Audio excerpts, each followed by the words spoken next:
Le 4e plus beau zoo du monde. Alors vous n'en avez pas encore dans votre portefeuille des zoos Dominique Marcel du côté de la Compagnie des Alpes parce que malgré ce nom, vous êtes l'un des plus gros opérateurs de parcs d'attractions, le Futuroscope, France Miniature, Walibi ou encore le parc Astérix. Tout ça c'est fermé aussi. Quand est-ce que vous rouvrez ?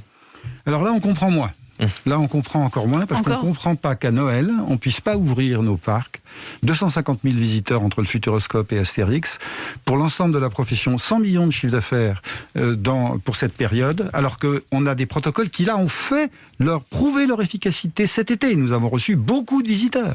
Nous en recevions encore à la Toussaint quand on nous a demandé de fermer pour le dernier week-end.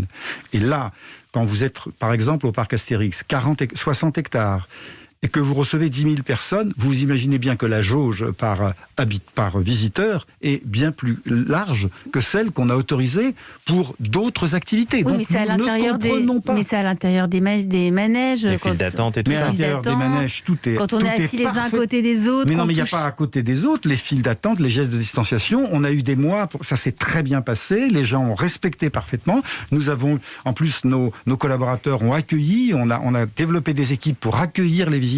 Donc nous ne comprenons Disney pas. a annoncé sa réouverture en février. Pour nous, c'est la double peine pour la CDA. Bien sûr. Disney a annoncé sa réouverture, je crois, le 12 février.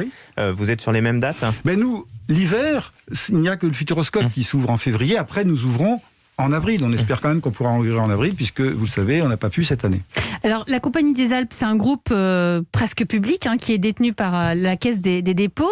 Vous avez énormément d'ambition et je crois que vous voulez aussi vous lancer dans les résidences de tourisme. Alors, c'est quoi ce projet ? Je ne dirais pas, non, on n'en est pas tout à fait là. Ce que moi j'ai voulu développer, c'est un engagement plus grand dans l'hébergement, à la fois, comme je le disais, donc dans les auberges de jeunesse. Nous avons créé une société foncière pour rénover, parce que c'est important, les hébergements dans les stations de ski. Nous participons à des tours de table pour créer de nouveaux projets.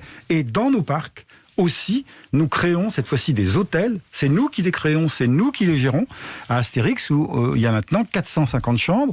Et nous avons 3 hôtels, c'est-à-dire près de 2000 lits. Et notre dernier hôtel a été considéré, je m'arrête un peu là-dessus, par les professionnels, comme le plus bel hôtel thématisé du monde dans un parc de loisirs. Il s'appelle les Quais de Lutèce. C'est un magnifique, je vous invite à y aller. C'est dans un environnement magnifique. Pourquoi ? Parce que l'hébergement est un facteur clé dans les 2 métiers. Je vous parlais tout à l'heure de la qualité de l'hébergement, du besoin de rénovation, d'avoir des prix raisonnables pour attirer les gens dans les stations, facteur clé. C'est aussi important dans les parcs pour les faire venir, pour augmenter la zone de chalandise, pour augmenter la durée de visite. Donc l'hébergement, dans nos 2 métiers, c'est un élément clé que nous allons continuer de développer dans les prochaines années. Dominique